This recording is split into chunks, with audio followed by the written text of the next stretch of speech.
नमस्कार भाइयों और बहनों। इस कहानी के सभी पात्र और घटनाएं काल्पनिक है। इसका किसी भी जीवित या मृत व्यक्ति से कोई भी संबंध नहीं है और अगर इत्तेफाक से संबंध आता भी है तो वो एक संयोग समझे। तो चलिए कहानी शुरू करते हैं। मेरे दोस्त की बीवी मेरे सामने घूंघट में ही रहती थी, लेकिन फिर भी मेरा दोस्त मुझे खाने के लिए अपने घर पर लेकर जाता था। एक दिन मेरा दोस्त अपनी बीवी के लिए सुंदर सी पायल लेकर गया। मैं अपने घर वापस आया तो अपनी बीवी के पाँव में वही पायल देखकर मैं हैरान रह गया। मुझे कुछ शक हुआ तो मैं अगले ही दिन अपने दोस्त के घर बिना बताए ही चला गया। जैसे मैंने अंदर कदम रखा तो मेरी जान ही निकल गई, क्योंकि वो तो आज फिर शाम को अजय मेरे सिर पर खड़े होकर जिद कर रहा था कि मेरे साथ घर चलो, तुम्हारी भाभी ने बिरयानी बनाई है। मैंने साफ साफ मना कर दिया था, क्योंकि रोज रोज अजय के घर जाना मुझे अच्छा नहीं लगता था।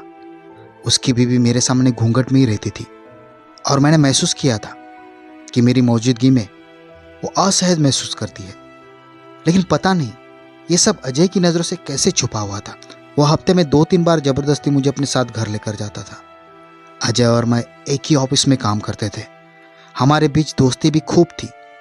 मेरी शादी हुई तब वो सिर्फ एक बार ही मेरे घर आया था। उसके बाद से उसने कभी मेरे घर में कदम नहीं रखा था। मैंने कहा, नहीं यार, मैं आज तुम्हारे साथ नहीं आ सकता। अजय ने कहा, क्यों? कारण बताओ। ज़रूर तुम भाभी के लिए जल्दी घर जाना चाहते होंगे। मैंने सोचा कि इस तरह तो ये मेरा पीछा नहीं छोड़ेगा, इसलिए मैं कोई और ही बहाना बना लेता हूँ। मैंने नाम में सिर हिलाया और बोला, नहीं यार, ऐसी बात नहीं है। दरअसल मेरे पापा की तबीयत खराब है, इसलिए उन्हें डॉक्टर के पास लेकर जाना है। लगता है आज घर पे वापस लौटते लौटते देर ही होने वाली है। अजय ने सिर हिलाया और बोला, ये तुम्हारी मजबूरी सच्ची है, इसलिए मैं तुम्हें मजबूर नहीं करूँगा, तुम चले जाओ। दरअसल मेरे माता पिता एक अलग घर में रहते थे, जबकि मैं और मेरी बीबी कंपनी की तरफ से दिए हुए घर में रहते थे। खैर, मैं अजय से जान छुड़वाकर ऑफिस से घर आ चुका था, लेकिन मुझे ये देखकर आश्चर्य हुआ कि उस समय मेरी बीबी घर पर मौजूद नहीं थी। ऐसा पहले कभी नहीं हुआ था। नैना और मेरी शादी को 2 साल हो गए थे। इन 2 सालों में मैं जब भी ऑफिस से घर लौटता था तो अपनी बीबी को घर पर ही पाता था। उसका इस तरह घर से गायब हो जाना मामूली सी बात थी। इसलिए मैं चौकीदार के पास गया और बोला, भाई साहब, मेम साहब कहाँ गई है? कुछ बताकर गई है? चौकीदार ने कंधे उड़ाते हुए बोला, साहब जी, वे रोज की तरह घर से निकल गए हैं, जल्दी वापस आ जाएंगे। मैं तो चौकीदार की बात सुनकर ही दंग रह गया था। ये वो क्या कह रहा था? रोज की तरह घर से निकली थी तो क्या वो अक्सर घर से बाहर जाती थी? तो मुझे इसकी जानकारी क्यों नहीं हुई? मैं बोला, भाई साहब, आपका क्या मतलब है? उसने कहा, साहब जी, हम तो नौकर है, हमें क्या पता कि घर के मालिक कहाँ से आते हैं और कहाँ जाते हैं। जब मेम साहब आ जाएगी तो खुद ही पूछ लेना। मैंने सिर हिलाया और अपने कमरे में वापस चला गया, लेकिन मेरा दिमाग बुरी तरह से उलझ गया था। मेरी बीबी कहाँ जा सकती थी? इसी तरह 2 घंटे बीत गए थे। तभी अजय का फोन आया। उसने कहा, अंकल का चेकअप हो गया क्या? क्या कहते हैं डॉक्टर? मैंने कहा, नहीं यार, पापा ने आज जाने से मना कर दिया था, वो किसी काम में बिजी थे। अजय की आवाज में चिंता झलक रही थी। वो बोला, दिनेश, तुम ये क्या कह रहे हो? तुमने तो मुझसे कहा था कि अंकल का चेकअप करवाना है। अजय की आवाज में नाराजगी साफ झलक रही थी। मुझे भी बहुत चिंता हो रही थी, इसलिए मैं बोला, क्या करता यार, पिताजी ने जाने से मना कर दिया। इतना कहकर मैंने फोन रख दिया था। अभी आधा घंटा ही गुजरा था कि मेरी बीबी कमरे में दाखिल हो गई थी। वो बहुत घबराई हुई लग रही थी। वो बोली, दिनेश, सॉरी, मैं घर में नहीं थी। आपको भूख तो नहीं लगी?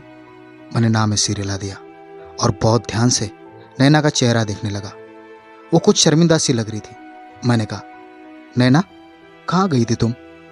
वो नजरें चुरा कर बोली, मैं पड़ोसन के घर गई थी, मेरी बहुत अच्छी दोस्ती हो गई है उसके साथ। मैंने सिर हिलाया और उससे कोई और सवाल नहीं पूछा, क्योंकि मुझे अच्छा नहीं लग रहा था कि मेरी बीवी मुझसे नजरें चुरा कर बात करे।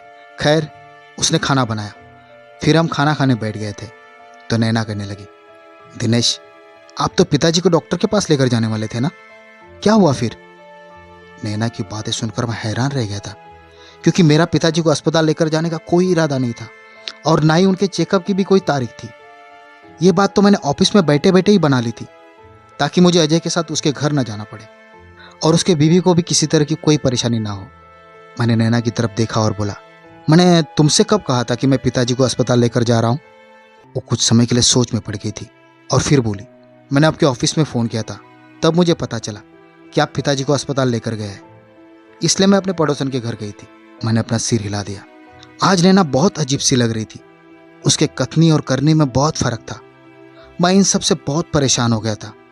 मुझे सारी रात नींद नहीं आई थी। चौकीदार की बातें मुझे परेशान कर रही थी। मेरी बीवी कहाँ जाती होगी? और फिर मैं इस नतीजे पर पहुंचा था कि मेरी बीवी पड़ोसन के घर ही जाती होगी, क्योंकि मैं उस पर शक नहीं कर सकता था। हालांकि नैना और मेरी शादी को केवल 2 साल ही हुए थे, लेकिन हम एक दूसरे को बचपन से ही जानते थे। नैना मेरे पिताजी के दोस्त की बेटी थी। हम दोनों में शुरू से बहुत अच्छी दोस्ती और प्यार था। नैना तो मेरे बिना सांस भी नहीं लेती थी। नैना मुझसे बहुत प्यार करती थी। अब तो हमारी शादी हो चुकी थी, इसलिए मुझे उस पर पूरा भरोसा था। सुबह जब मैं ऑफिस गया तब अजय मुझ पर नाराज हो गया था। वो बोला, कल तुम डिनर पे क्यों नहीं आए? मैंने स्पेशल तुम्हारे लिए बिरयानी बनवाई थी। तुम्हें पता है क्या, मेरी बीबी कितनी नाराज हो गई थी कि आपका दोस्त तो आया ही नहीं। आप बिना वजह मुझसे मेहनत करवा दिए। मैंने कहा, यार अजय, मैं भाभी के घूंघट का ख्याल करके नहीं आया था। वो घूंघट में रहती है। जब मैं तुम्हारे घर जाता हूँ तो मेरी मौजूदगी में उन्हें चेहरा छुपा कर रखना पड़ता है। मुझे उन्हें तकलीफ देना अच्छा नहीं लगता। अजय कहने लगा, यार मेरी बीबी सिर्फ तुम्हारे सामने ही ऐसा नहीं करती, बल्कि जब मेरा भाई घर आता है तब भी वो ऐसा ही करती है। तो क्या मैं अपने भाई को घर बुलाना बंद कर दूं? मैंने नाम में सिर हिलाया और बोला, वो तुम्हारा सगा भाई है। मैं नहीं चाहता कि मेरी वजह से तुम्हारे और भाभी के बीच झगड़ा हो। मेरी बात सुनकर अजय हंसने लगा था। वो बोला, अरे यार, मेरी बीवी ऐसी नहीं है। लगता है नैना भाभी तुम्हें मेहमान बुलाने की परमिशन नहीं देती, तभी तो तुम इतना डरते हो। जबकि मेरी बीवी कहती है कि अजय मेहमानों को खाना खिलाने के भी भगवान इनाम देते हैं। मैं अजय की बातें सुनकर एकदम से हल्का हो गया था और बोला, यार तुमसे बातों में कोई नहीं जीत सकता। अगली बार जब तुम मुझे बुलाओगे तो मैं ज़रूर चलूँगा। अजय मेरी बात सुनकर खुश हो गया था। मैंने सोचा था कि अब अजय की बीवी उसे मुझे खाने पे बुलाने से रोक देगी, लेकिन मुझे क्या पता था कि वो 2 दिन बाद फिर से मुझे अपने साथ घर चलने के लिए कहेगा। इस बार अजय ने कहा, तुम्हारी भाभी ने पाव भाजी बनाई है, तुम्हें मेरे साथ चलना होगा। मैं तो ये सोचकर हैरान हो जाता था कि अजय की बीवी को कैसे पता है कि मेरी पसंदीदा डिश कौन सी है। खैर, अजय ने मुझे बोला तो मुझे साथ जाना ही पड़ा था, क्योंकि मैं इस बार मना करके उसका दिल दुखाना नहीं चाहता था। ऐसा नहीं था कि पूरे ऑफिस में अजय की सिर्फ मुझसे ही दोस्ती थी। मेरे अलावा भी उसके 3-4 बहुत अच्छे दोस्त थे, लेकिन वो उन्हें कभी भी अपने घर लेकर नहीं गया था। जबकि मेरे मना करने पर भी वो मानता नहीं था। मैं अजय के साथ उसके घर चला गया था। उसकी बीवी बहुत घबराई हुई सी थी। उसने काले रंग का ड्रेस पहना हुआ था और दुपट्टे से अपने चेहरे को पूरी तरह से ढक कर रखा था। मैं भाभी की मौजूदगी में अपनी आंखें नीचे ही रखता था, लेकिन फिर भी जब वो कुछ बर्तन रख रही होती तो बर्तन के बजने की आवाज़ से साफ पता चलता था कि बर्तन रखने वाले के हाथ कांप रहे हैं। खैर, खाना लग गया तो मैं और मेरा दोस्त खाने के लिए बैठ गए थे। तभी मुझे नैना का ख्याल आया था। मैं बोला, यार तुम्हारी भाभी परेशान हो रही होगी, मैं उसे कॉल करके बता दूं कि मुझे लौटने में देर हो जाएगी। मेरी बात सुनकर अजय के मुंह में निवाला फंस गया था। मैंने झट से उसे पानी का गिलास दे दिया था, लेकिन फिर भी उसकी खांसी बंद नहीं हुई। फिर वो बोला, अगर तुम भाभी को छोटी छोटी बातें फ़ोन करके बताया करोगे तो उनके दिल से तुम्हारा रुतबा ख़त्म हो जाएगा। उनको ज़रा तुम्हारा इंतज़ार करने दो। इंतज़ार की तलब से ही मोहब्बत बढ़ती है। मैंने हंस दिया और बोला, बस बस, अपने विचार अपने पास ही रखो। हम दोनों में बचपन से ही बहुत प्यार है। अजय की मुस्कुराहट एक क्षण के लिए फीकी पड़ गई थी। उसके चेहरे पर एक अलग सी झलक नजर आई थी जिसे मैं समझ नहीं पाया था। मैंने अपना मोबाइल उठाया और नैना का नंबर डायल किया था। तभी घंटी बजने लगी। तभी मैंने किसी एहसास के कारण फ़ोन कान से हटा दिया था। ऐसा लगा था जैसे नैना का मोबाइल किचन में बजा हो, लेकिन अब आवाज़ बंद हो गई थी। मैंने फिर से फ़ोन कान पर लगाया और बोला, नैना कहाँ हो? नैना बोली, मैं कहाँ जाऊँगी, मैं तो घर पर ही हूँ। आप मुझे बताओ कि आप कहाँ हो, मैं कब से आपका इंतज़ार कर रही हूँ। मैंने बोला, यार आई एम सॉरी, मैं तुम्हें बताना भूल गया था। दरअसल मैं अजय के घर पे आया हूँ। मैंने यही खाना खा लिया है, तुम भी खाना खा लेना। नैना ने हाँ बोला तो मैंने फ़ोन रख दिया था। खाना ख़त्म करके मैं अपने घर आ गया था। मैं अपने घर में दाखिल हुआ तो किसी एहसास की वजह से एक पल के लिए रुक सा गया था। मैंने चौकीदार से पूछा, भाई साहब, आज मेम साहब कहीं गई थी क्या? उसने हाँ में सिर हिलाया और बोला, जी गई हुई थी, अभी 20 मिनट पहले ही लौट आई है। मुझे आश्चर्य हुआ था क्योंकि मैंने 1 घंटे पहले ही नैना को फ़ोन किया था और वो मुझसे कह रही थी कि मैं घर पर ही हूँ। पता नहीं क्यों वो अपनी बातें मुझसे छुपाने लगी थी।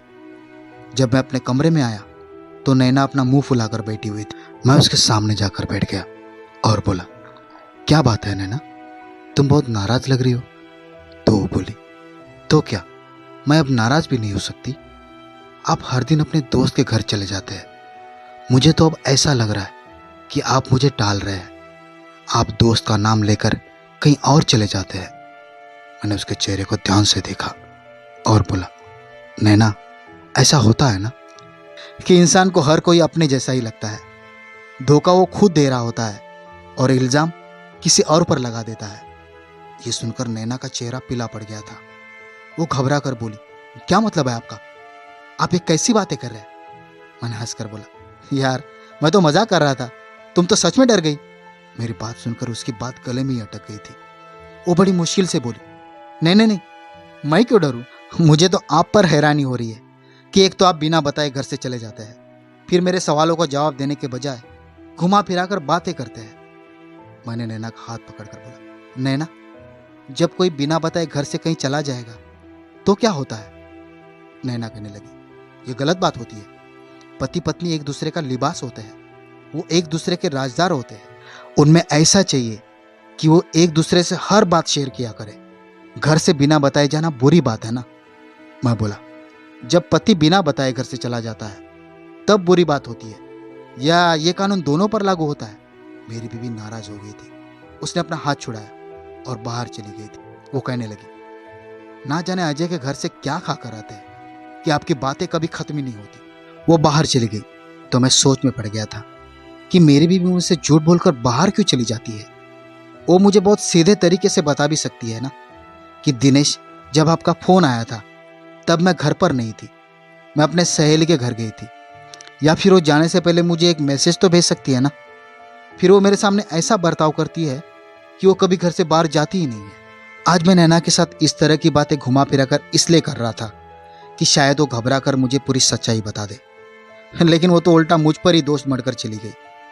इसका मतलब ये था कि नैना जहाँ जाती है उसके बारे में मुझे बताना नहीं चाहती, जबकि ये जानना मेरा कर्तव्य था कि मेरी बीवी कहाँ जाती है।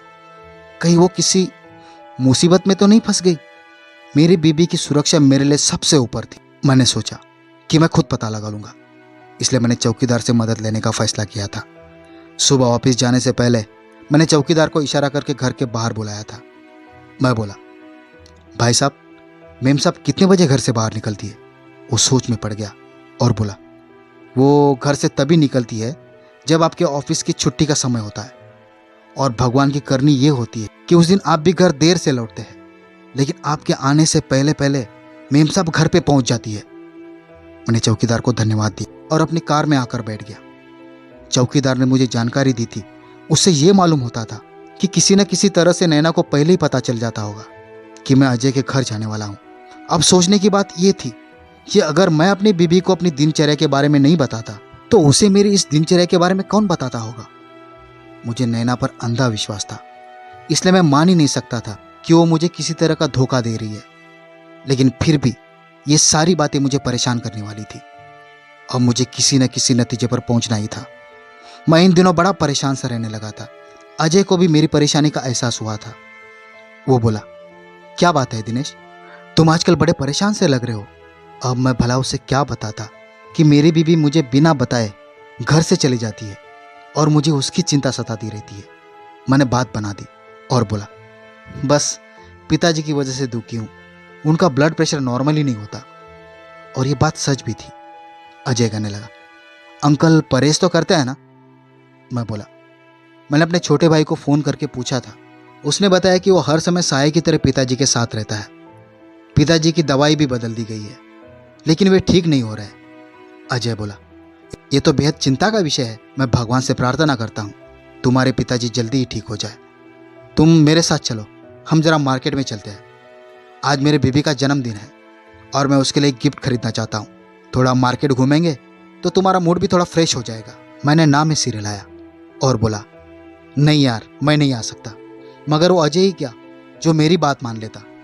वो तो जोर करने लगा और मुझे अपनी दोस्ती की कस्में देने लगा था। मैं नाराज हो गया और बोला, ये क्या तुम हर समय छोटे बच्चों की तरह जिद करते रहते हो? कभी कभी दूसरों की मजबूरी भी समझ लेनी चाहिए। अजय ने कहा, दुनिया इधर की उधर हो जाए, लेकिन मुझे तुम्हारे साथ ही जाना है, क्योंकि मुझे गिफ्ट लेने का कोई अनुभव नहीं है। मैं भारी मन से उसके साथ चल पड़ा था, लेकिन सच कहूं तो आज मुझे उस पर बहुत गुस्सा आ रहा था। लेकिन वो तो जो की तरह चिपक ही गया था। मैं तो उस दिन को कोस रहा था जब मेरी दोस्ती अजय से हुई थी। वो बहुत ही अजीब किस्म का इंसान था। उसे दूसरे लोगों की समस्याओं से कोई मतलब नहीं होता था। वो तो चाहता था कि सिर्फ उसकी ही बात सुनी जाए। मैं अपने घर के हालातों के कारण बहुत चिंतित था। ऊपर से अजय ने मेरे नाक में दम करके रखा था। ऑफिस में और भी उसके बहुत सारे दोस्त थे, मैं अकेला ही नहीं था। फिर भी ना जाने वो मुझे ही हर जगह अपने साथ क्यों लेकर जाता था। आज हम मार्केट गए तो वो कहने लगा कि मैं अपनी बीवी के लिए पायल लेना चाहता, डिजाइन पसंद करने में तुम मेरी मदद करना।